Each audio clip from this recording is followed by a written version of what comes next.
Ang aming pong paaralan. Kami po ay naka-house sa Albert Elementary School. Marami pong salamat kay Ma'am Riedel na nung panahon po niya na nag-assign po sa amin doon sa Albert Elementary School.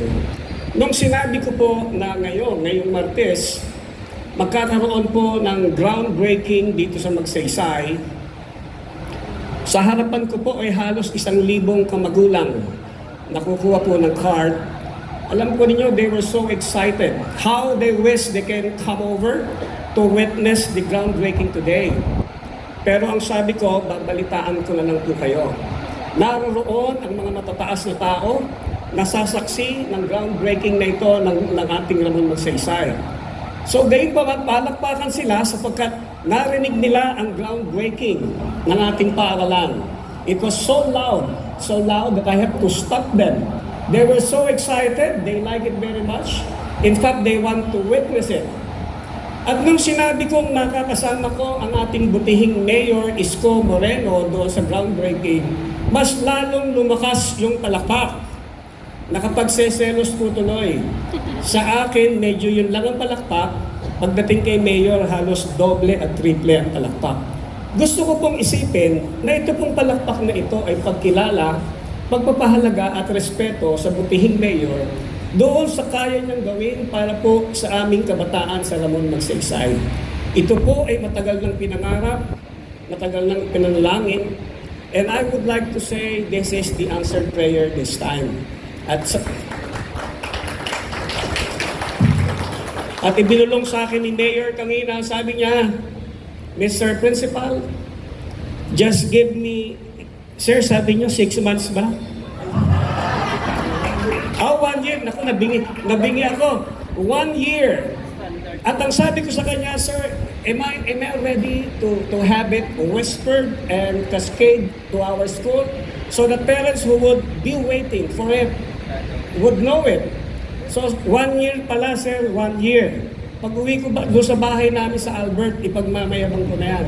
So sa atin pong lahat na naniniwala na ang pagpapahalaga sa pag-aaral at magbibigay ng panibagong ekselente na magmumula po sa Magsaysay ay magiging katulong po doon sa pangarap ng ating pong City of Manila na paunlarin uli ang ating Manila.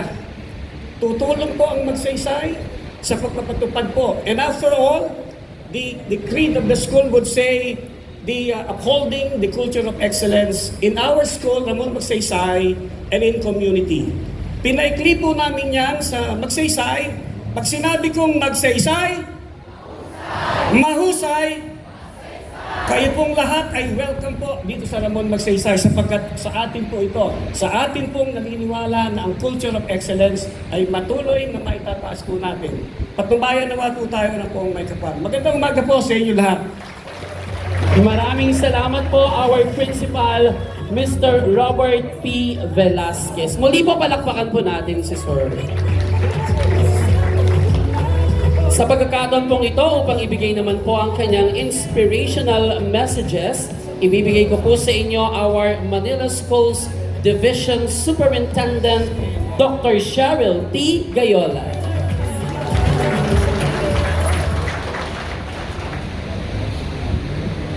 To our Honorable City Mayor Francisco Isko Moreno Dumagoso, to our Representative Giselle Mary Lazaro Maceda, to our Honorable Vice Mayor Angela Leigh Chi Atienza, together with the respected councilors of the City of Manila, to our City Administrator, Attorney Eduardo Quintos, of course to Engineer Armand Andres,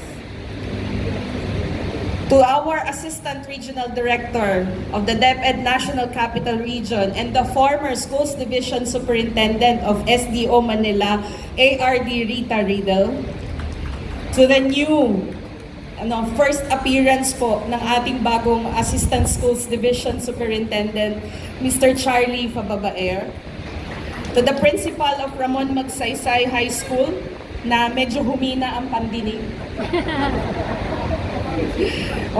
Sa sobrang excitement ni Sir, Mr. Robert Velasquez, to other principals present, to the learners, teachers, parents, guests, colleagues from DepEd Central Office, and of course, to our local government unit, magandang umaga po sa inyong lahat. Alam po ninyo, ang araw na ito ay isang napakagandang halimbawa at manifestasyon kung paano magtutulong-tulong ang lahat ng sektor ng lipunan para sa edukasyon. At ito ay dahil sa pamumuno ng ating pong lingkod bayan, Mayor Isko Moreno.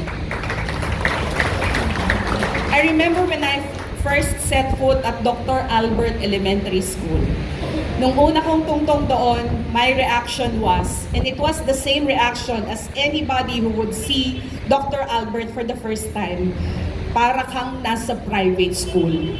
Actually, literally, ang reaction ko was, para akong nasa Lasal.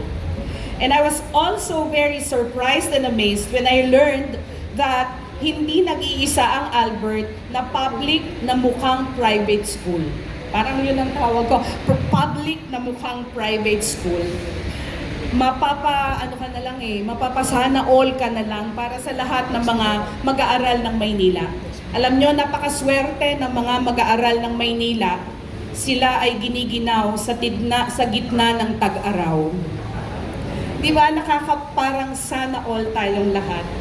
Lahat was because of a visionary leader na ang puso ay nasa public school system kung saan siya nanggaling. Ang ating butihing Mayor Isko Moreno.